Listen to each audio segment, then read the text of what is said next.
जंग के इलाके जोगीरा में ये हैं प्राइमरी स्कूल की बच्चियां जो आई तो पढ़ाई के लिए हैं, लेकिन हर शय से बेखबर अपनी खेल में मगन हैं।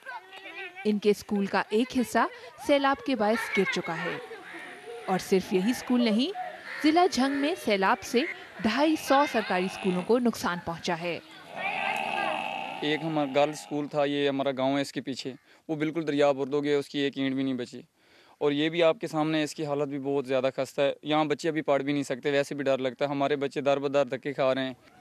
पाकिस्तान में जहां बहुत से स्कूल ऐसे हैं जिनकी इमारतें सिरे से मौजूद ही नहीं, वहीं सैकड़ों स्कूल इंतहाई पुरानी और बोसीदा इमारतों में कायम हैं, जिनकी तामीर और मुरम्मत पर आम दिनों में कोई खास तवज्जो नहीं दी जाती।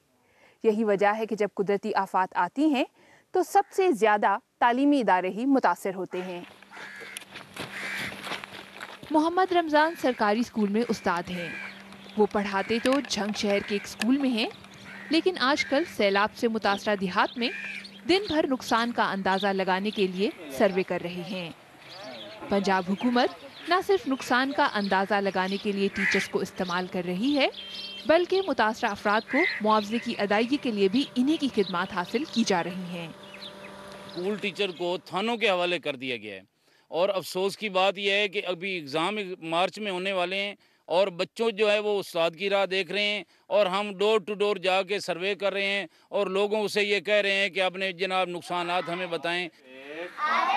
कुछ इलाकों के निजी स्कूलों में सरकारी स्कूलों के बच्चों की तालीम का आर्जी बंदोबस्त किया गया है, लेकिन मकामी लोगों का ख्याल है कि ये इंतजामात भी गैर तसल्ली बख्श और नाकाफी हैं।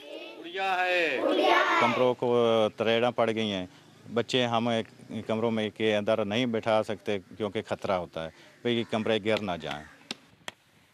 सैलाब से मुतासरा अजला में बड़े पैमाने पर लोगों के घर बार तबाह हुए। ये खानदान दूसरे इलाकों में नकल मकानी कर चुके हैं। सैलाब उतरने के बाद मकानों की मुरम्मत तो शुरू हो चुकी है, लेकिन इन खानदानों के बच्चे नकल मकानी के बायस अभी तक अपना तालीमी सिलसिला दोबारा शुरू नहीं कर पाए।